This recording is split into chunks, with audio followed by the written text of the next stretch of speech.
Hello and welcome to this video. In this video, I'm going to show you a very bad way of reading GPIO pins. And it is a bad way, but you still have to know it nonetheless so that you avoid doing it. And after teaching you the bad way in the next video, I will show you how to do the correct thing. Before I explain the code, I'd like to show you what this program does. So over here, you can see that no LED is on apart from the power LED and those ones that are already on anytime you power your board. But if I press the button, you see that some LED lights up, and if I release it, it goes off. If I press, it lights up, I release, it goes off. So what is happening is that the firmware on this board is just constantly polling, and this is what makes it bad, right? It is constantly polling the status of this button to see whether it has been pressed or not. And if it has been pressed, it lights up. If not, it goes off. So let's go to the code that I have already written, then I will explain to you. So as you saw, I pressed the button, the lights came on, I released it, it went off. So I'm going to explain this code to you, and then we will map it to how the firmware is functioning. I started by creating a GPIO DT spec for the button, and the DT alias is SW0. So we could actually merge this whole code into one line here instead of defining BTN here and then LED. But I just did it this way because it's also a convention that you would see in other code that is written within the Zephyr space. So button GPIO DT spec and the button node which uses the alias SW0. How did I know that? If I come to the Devicetree source for my file and I search for aliases, I can see that there is a button SW0 which is the user button. This is also quite common on all other development boards where they give you some LEDs and also some user buttons so that you can write code to read GPIOs and also write to GPIO pins. So that's basically what I'm leveraging here. And because I would be turning on the LED, I also need a handle to the LED. So it's the same approach. It's a GPIO DT spec, and then I'm choosing LED 1 here.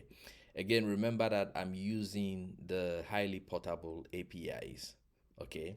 So that if I switch board and on the new board, there are buttons called, there is a button called LED 1 and there is also a switch called LED 0, that it should work out of the box without changing anything.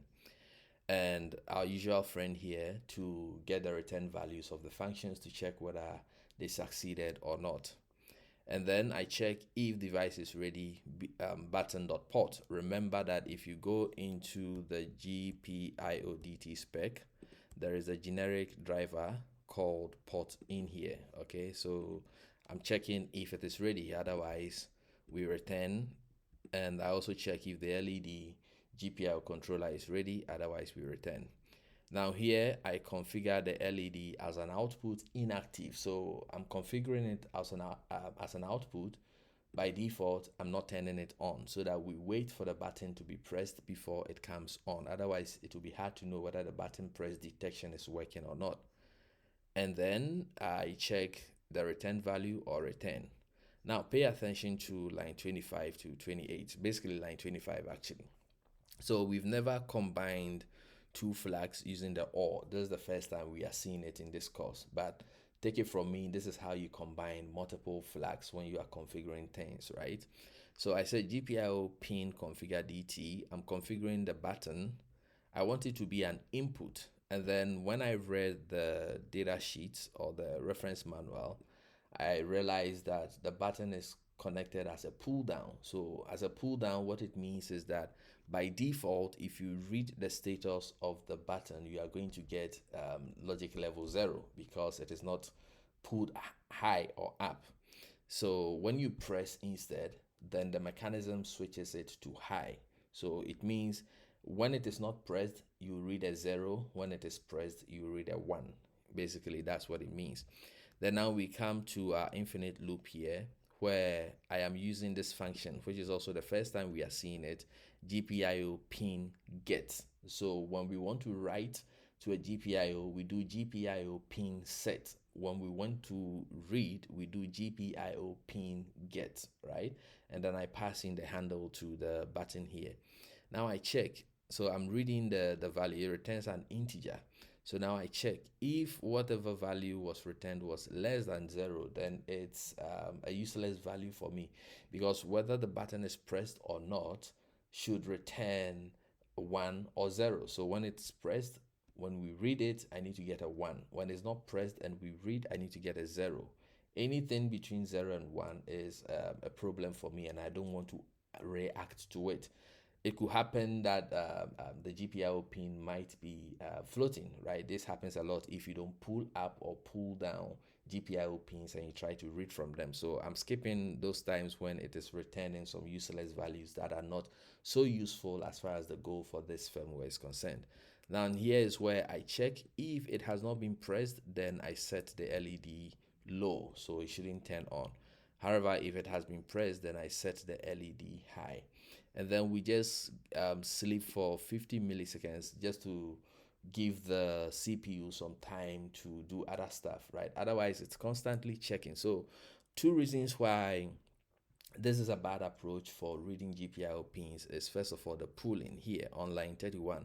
Constantly, the GPIO is checking, the CPU is checking, is this pin pressed? Is this button pressed or not? Constantly, and that is a bad firmware design. And also the fact that we have to introduce this artificial active sleep here, where the CPU is sleeping just for the sake of sleeping. So a better approach to doing this would be to use what is known as interrupt, and that will be our next video. But before I teach about interrupt, I will also prove again the portability of this code by running it on the Nordic Semiconductor board in the next video. So thank you very much for watching this, and I will see you in the next video.